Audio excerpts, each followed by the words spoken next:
भारत की आजादी के बाद कांग्रेस ने सबसे लंबे समय तक शासन किया, लेकिन सत्ता के साथ साथ आए ऐसे घोटाले जिसमें हजारों नहीं लाखों करोड़ रुपए तक डूब गए। आजाद भारत के पहले प्रधानमंत्री पंडित नेहरू के राज में देश ने देखा कि आजादी मिली थी, लेकिन कांग्रेस नेताओं ने भ्रष्टाचार की बेड़ियां डाल दी। ये कहानी है उन स्कैम की जिसने साफ कर दिया कि भारत में भ्रष्टाचार की जड़ें आजादी के तुरंत बाद ही बो दी गई। हेलीकॉप्टर सौदे में 350 करोड़ की दलाली के आरोपों को लेकर अब भारत सरकार भी हरकत में आ गई है। The heart of the Bofors story is deceit, cheating and lies. This is India's dirtiest scandal. आपको बताते हैं क्या है देश का सबसे बड़ा 2G घोटाला। आपको बताते हैं कि आखिर किस तरह से लगा देश को 1,76,000 करोड़ रुपए का चूना। दोस्तों, अगर मैं आपसे पूछूं कि आजादी के बाद भारत को सबसे ज्यादा नुकसान किसने पहुंचाया है, तो आपका जवाब क्या होगा? दुश्मन देश, शायद गरीबी या शायद बेरोजगारी। लेकिन सच ये है कि सबसे ज्यादा नुकसान किसी बाहर वाले ने नहीं, बल्कि हमारे ही देश के नेताओं ने घोटालों के जरिए पहुंचाया है। भारत की राजनीति का इतिहास सिर्फ सत्ता की कहानियों से नहीं, बल्कि भ्रष्टाचार और घोटालों से भी भरा हुआ है। आजादी से लेकर आज तक कांग्रेस पार्टी पर कई बड़े स्कैम के आरोप लगे हैं। आज हम खोलने वाले हैं कांग्रेस पार्टी के 15 सबसे बड़े स्कैम, जिनकी कहानी सुनकर आप चौंक जाएंगे, आपकी चीखें निकल जाएंगी। और लास्ट वाले स्कैम की वजह से कांग्रेस पार्टी आज तक सत्ता में वापसी नहीं कर पाई है।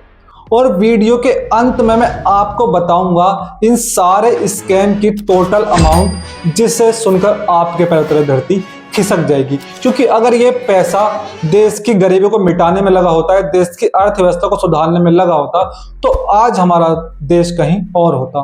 तो सीट बेल्ट बांध लीजिए दोस्तों, ये सफर बहुत ही चौंकाने वाला है और अंत तक हमारी वीडियो के साथ बने रहिएगा।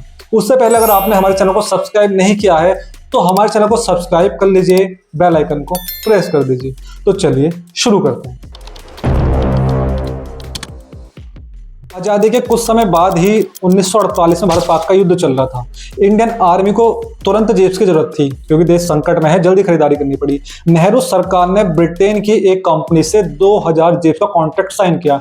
डील ब्रिटेन की डूबी हुई कंपनी से की गई, जिसकी खुद की वैल्यूएशन 604 पाउंड की थी। उसके साथ 1,80,000 पाउंड का कॉन्ट्रैक्ट साइन किया गया, जो कि उस समय में रुपीज में 80 लाख रुपए हुआ करता था। पेमेंट पूरी कर दी गई, लेकिन भारत को सिर्फ 155 जीप्स मिली second hand non working condition में, और बाकी का पैसा हवा हो गया। इसमें सीधे सीधे नेहरू की सरकार पर उंगली उठी। ये देश का पहला सबक था कि देश की रक्षा भी भ्रष्टाचार से छूटी नहीं रहेगी। देश की संसद में सवाल उठा तो सरकार ने कहा कि देश संकट में था, जल्दी निर्णय लेना पड़ा। लेकिन असली सवाल ये है कि सुरक्षा के नाम पर जनता के पैसों से धोखा हुआ। क्यों बिना जांच पड़ताल के कॉन्ट्रैक्ट साइन किया गया? उस समय के 80 लाख की कीमत आज के डेट में हजारों करोड़ में होगी। ये देश का पहला भ्रष्टाचार था जिसने कांग्रेस और नेहरू सरकार के खिलाफ जनता के मन में अविश्वास पैदा किया और बता दिया कि भ्रष्टाचार की शुरुआत वहीं से हुई जहां से देश आजाद हुआ। सोचिए दोस्तों, अगर पहला स्कैम ही देश की आर्मी और सुरक्षा के नाम पर है, तो आगे आने वाले दशकों में क्या हुआ? यही हम आपको अगले स्कैम में बताएंगे, जो जीप घोटाले से भी कहीं ज्यादा चौंकाने वाले थे। 1957 में नेहरू सरकार के दौरान LIC ने करोड़ों रुपए हरिदास मुंद्रा की डूबी हुई कंपनियों में निवेश कर दिया। जब ये स्कैम सामने आया तो संसद में तूफान मच गया।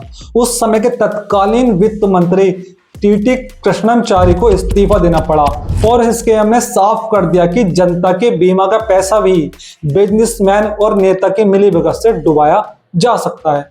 उस समय जो इस स्कैम की रकम थी वो लगभग 1,25,00,000 की थी, जो कि आज के डेट में करोड़ों में होगी। 1971 में SN नागरवाला नाम के शख्स ने स्टेट बैंक ऑफ इंडिया को कॉल किया और खुद को प्रधानमंत्री बताकर 60 लाख रुपए निकलवा लिए। ये रकम उस समय बहुत बड़ी थी। बाद में ये मामला खुला, लेकिन कई राज आज तक रहस्य बने हुए हैं। विपक्ष ने सीधा आरोप लगाया कि सरकार के लोग भी इसमें शामिल थे। तो आजादी के बाद सबसे बड़ा सवाल था कि क्या भारत देश अपने देश के नेताओं पर भरोसा कर सकता है? 1987 में जब बोफोर्स घोटाला सामने आया तो देश चीख पड़ा कि देश की सुरक्षा भी अब बेच डाली गई, और इस बार सीधा आरोप देश के प्रधानमंत्री राजीव गांधी पर लगा।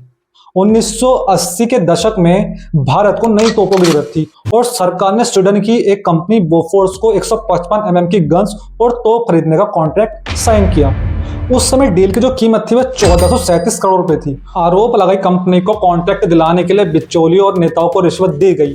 कहा गया कि 64 करोड़ रुपए नेताओं के करीबियों को दिया गया। मीडिया में कई बड़े बड़े नाम सामने आए और सीधा आरोप केंद्र में बैठी कांग्रेस सरकार पर लगा। इसका सबसे पहले जो खुलासा है वो स्वीडन के रेडियो चैनल ने उजागर किया। उसके साथ ही भारत के अखबारों ने भी ये खबर खूब उछाली। जनता को लगा कि भारत की सुरक्षा के नाम पर तोपों में भी कमीशन खाया गया।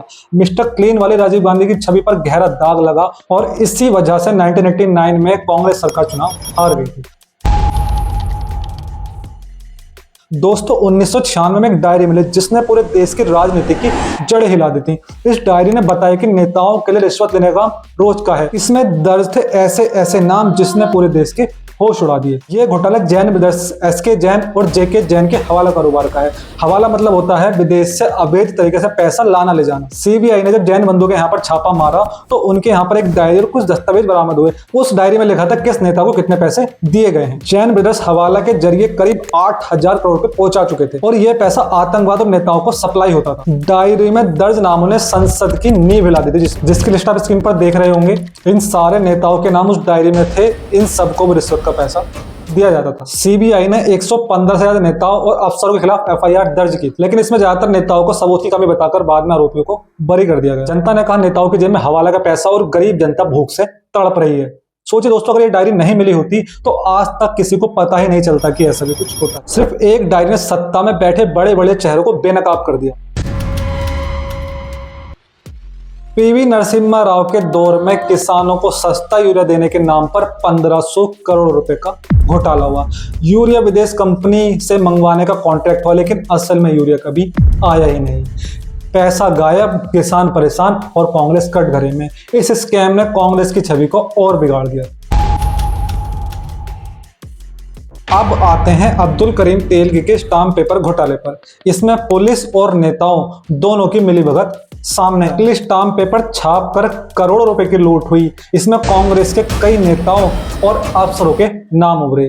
कुल रकम थी लगभग 30,000 करोड़ रुपए। इस स्कैम ने पूरे देश को हिला कर रख दिया। 2001 में रक्षा सौदे के नाम पर फिर से घोटाला हुआ।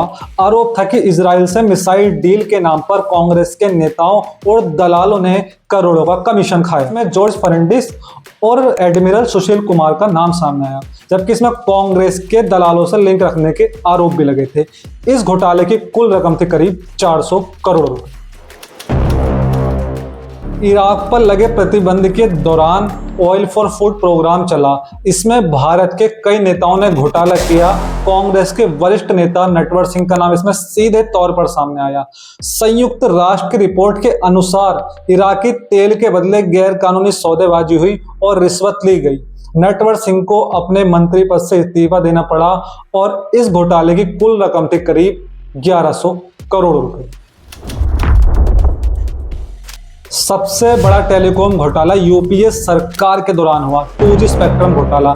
ए राजा, जो कि उस समय कांग्रेस से टेलीकॉम मंत्री थे, उन पर सीधा आरोप लगा कि उन्होंने लाइसेंस बेहद सस्ते दामों में दे दिए। सीएजी की रिपोर्ट के मुताबिक देश को लगभग 1.76 लाख करोड़ का सीधा नुकसान हुआ। पूरा देश गुस्से से भर चुका था। दिल्ली में हुए कॉमनवेल्थ गेम्स भारत की शान दिखाने का मौका थे, लेकिन कांग्रेस सरकार ने इसको शर्म में बदल दिया।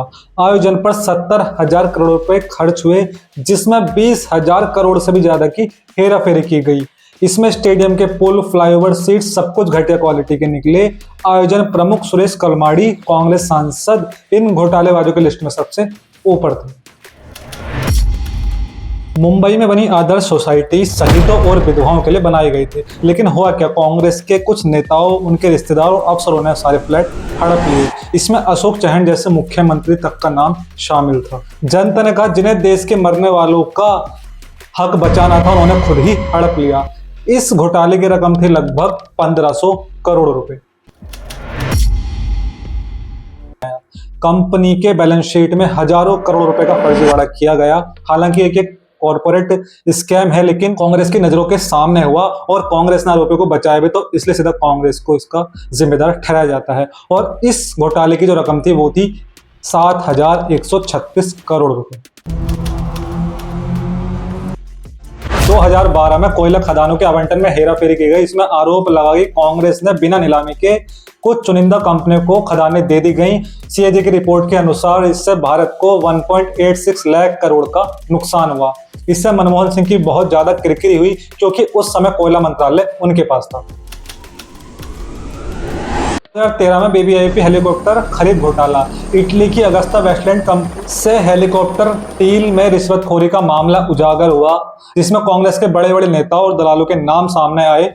आरोप था कि नेताओं ने BBIP हेलीकॉप्टर के एवज में रिश्वतखोरी की है और यह मामला आज भी कोर्ट में चल रहा है। इस स्कैम की जो कुल कीमत थी वो थी 3600 करोड़ रुपए। दोस्तों, ये थे कांग्रेस पार्टी से जुड़े हुए सबसे बड़े 15 घोटाले जिन्होंने भारत की राजनीति और अर्थव्यवस्था को गहरा नुकसान पहुंचाया। आजादी दिलाने वाली पार्टी क्यों आज जनता की नजरों में सबसे भ्रष्ट पार्टी बन चुकी है। सोच, अगर 1 खरब रुपए जनता के ऊपर खर्च हुआ होता तो आज हमारे देश की स्थिति कहां होती। भारत की तस्वीर आज बिल्कुल अलग हुई। अफसोस, पैसा गया नेताओं और दलालों की जेब में। अब सवाल आपसे है, आपके हिसाब से कांग्रेस का सबसे बड़ा घोटाला कौन सा है? क्या कांग्रेस कभी अपनी छवि सुधार पाएगी? और दोस्तों, अगर आपको सारे स्कैम्स पर एक एक करके फुल डिटेल्ड वीडियो चाहिए तो कमेंट बॉक्स में जरूर बताइएगा। वीडियो पसंद आए तो लाइक करें, वीडियो को शेयर करें, चैनल को सब्सक्राइब करें, क्योंकि आगे और भी धमाकेदार पॉलिटिकल वीडियोस आने वाली हैं। जय हिंद।